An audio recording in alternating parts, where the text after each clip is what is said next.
In high school, there are always those mean girls, right? Well, turns out I was actually the mean girl, and it took something really awful for me to realize it. You see, I'm a pretty average kind of girl. Average looking, average grades, and I guess you could say I'm a little chubby. Yeah, I'm that invisible. But thank God, I had some good friends, so it's okay. I'm content with my mediocre life. But one day, I received a note in my locker. There's even a heart on it. My heart started beating so fast. Could it be?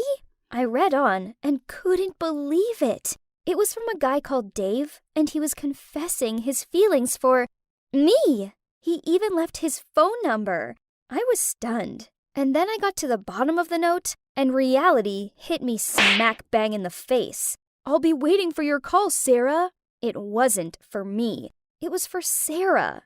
Of course it was for Sarah. All the boys fancied her. And who wouldn't? She was the prettiest girl in school. Plus her locker was right next to mine. So he just made a mistake. I was about to pop it in her locker when I saw her walking towards me. I tried to hide my disappointment that the note hadn't been for me. It drove me crazy to see her bouncing towards me with her blonde, curly hair and gorgeous smile. When she saw me, she started making small talk and even complimented me on my cardigan. It was so weird. What's so good about that to talk about? Was that compliment a kind of sarcasm or something? This angelic girl always gave me uneasy feelings. I bet she's that type of mean girl that's just being nice to your face, then later comes home and puts your name in her burn book. After she walked away, I scrunched up the note and threw it in my bag.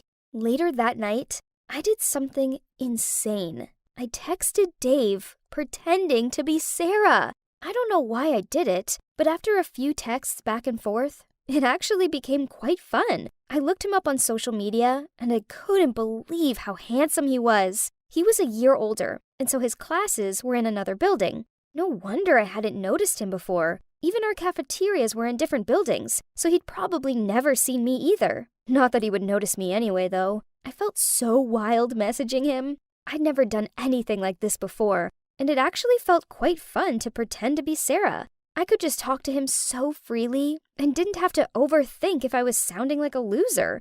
Because in those moments, I was Sarah, the most popular girl in school, and it felt amazing. It didn't matter what I said, because I knew that David thought I was Sarah, and so everything I said to him was funny or cute. I even told my best friend Clara what I was doing, and she was amazed that I had the courage to do such a thing. I showed her our texts, and she was like, "Wow, girl, you are crazy." I continued to text him, though, and eventually I found I couldn't stop. I didn't know how long I could keep it up before I got caught, but I figured I'd get bored before then anyway. But then one day, he asked me to meet him after school, and I froze. Obviously, I couldn't meet him, nor let him approach the real Sarah in real life. So I made up some excuse about how my parents were super strict, and I'd get in trouble if anyone saw us. But he insisted, saying he had a gift for me. So I told him to leave it on top of the vending machine for me instead. To my surprise, he thought this was a really romantic idea, and so he agreed.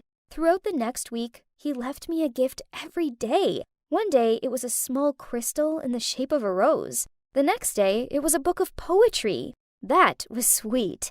I didn't expect such delicacy from a jock. And then he asked me to meet him at the basketball game that Friday. He sounded so serious. I guess his patience had run out. Well, of course, it would be too absurd to go to the same school, but didn't see each other at all for 2 weeks straight, right?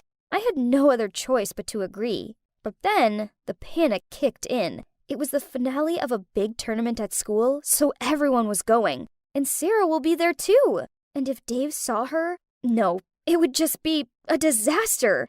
My life would be over if they knew what I'd been up to. I asked Clara what I should do, and she was like, "What? You haven't ended that catfishing thing yet? You need to tell him now, before it's too late." She'd called me a catfish. I was so offended, so I just stormed off and said I'd make my own plan without her help. I knew exactly what I was going to do. When I got home, I raided my mom's medicine cabinet and found it. Her laxative syrup. I poured a little into a fruity drink I'd bought. Obviously, I'd followed the instructions and only poured a little, I mean, I didn't want to knock Sarah out. I just wanted to give her enough so she'd miss the game. Little did I know how badly this was all going to unfold. When I got to school the next day, I made sure I was early and put it on Sarah's desk. I heard footsteps, though, and almost jumped out of my skin. Luckily, it was just Clara. And when she asked me what I was up to, I just said I'd seen a boy dropping this off on Sarah's desk and had felt jealous, so I'd taken a look. Sarah later took it without hesitation, since receiving gifts from secret admirers wasn't new to her. Well, success. After PE later that day, Sarah drank it. But then, disaster struck. Her friends also wanted a sip, so she passed it around. And to my complete horror, Clara had a sip too. I wanted to jump in and stop them, but I couldn't. In the next class, everyone kept running to the bathroom. It was so awkward.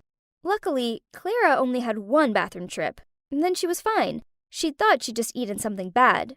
If only she knew the truth. Sarah must have drunk much more than the others, because she still looked pale after several trips. During break, I went over to her and asked if she was okay. Then I suggested she go home and rest, and even offered to help her walk to her car. At that point, I was actually more worried for her than for my plan. But, well, my plan did work anyway. Later that night, Dave texted me saying he couldn't find me at the basketball game. Well, me, meaning Sarah. I told him I wasn't feeling well, and so he said he'd send me a gift the next day to make me feel better. Well, that was the moment Clara came over and confronted me. She busted into my room saying, "I know what you did. Isn't that too much?" Then she said she'd seen the syrup in my backpack.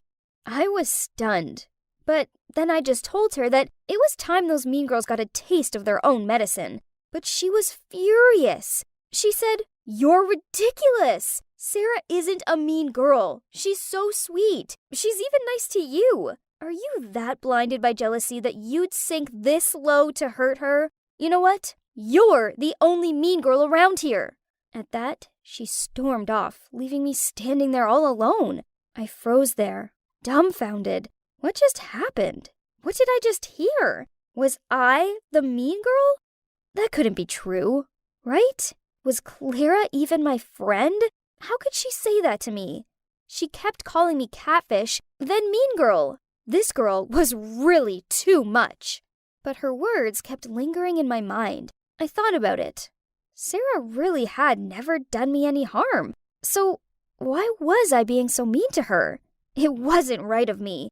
That night, I couldn't sleep. I felt so guilty. I'd really let things get out of control. Why was I even doing this? It's not like I even really liked Dave. Sure, it felt nice to have a cute guy talking to me, but he was only talking to me because he thought I was Sarah. I didn't know what I was trying to do anymore. The day after, Dave had left a new gift box on the vending machine. I kept looking at it and wasn't sure if I should take it. But then suddenly, a guy noticed it, took it down, and saw it was addressed to Sarah. Then he quickly ran to class and gave it to her. It all happened so quickly, I didn't even have time to react. I ran after him to see what would happen next. Sarah and her friends were all gathered around the box and kept saying, "Dave? Isn't he your crush? That Dave Miller? Wow, girl, congrats! But why did he leave a gift for you?" I could see Sarah was blushing, and that's when I realized she actually liked him. Oh my God, I'd messed everything up! She was so happy, which made me feel even worse. Clara was right. I was the mean girl, not Sarah. I had to act quick before Sarah found Dave and they both discovered the truth. I texted Dave and asked him to meet me at the park in secret. As soon as I arrived, I could see he was there already, excitedly waiting. I hid behind a tree from afar and called him, and then I asked him to let me explain first. I told him I wasn't Sarah, and then I'd been doing this because I was just tired of feeling like a loser. But I didn't expect I'd taken this all too far. "I'm so sorry," I said to him. He was so confused and kind of angry at first. But then, after a while, he said that back in middle school, he'd been a bit of a nobody. So he could understand where I was coming from, but he needed time to process it all. When he was about to hang up, I said, "Wait!" Then ran towards him and said I was the girl on the phone and that I had good news for him. that the real Sarah actually did like him too, and that all he needed to do was go and get her. He looked unsure and said, "You're not lying to me again, are you?" Then I said, "I swear, she's got the biggest crush on you. Please let me make up for this all. I'll help you." He looked so happy, and I felt better knowing I was helping this happy couple get together. They deserved each other. I even helped him choose out the next gift for Sarah. Yep, the actual Sarah this time. And ever since then, I kind of became his wingman. As for Clara, of course, I apologized to her and thanked her for being a good friend and for knocking some sense into me. And now, Sarah and Dave are officially a couple, and I even hang out with them sometimes. In fact, Dave's friend has been hitting on me, so let's see if anything happens there. Maybe I'll finally get a real boyfriend.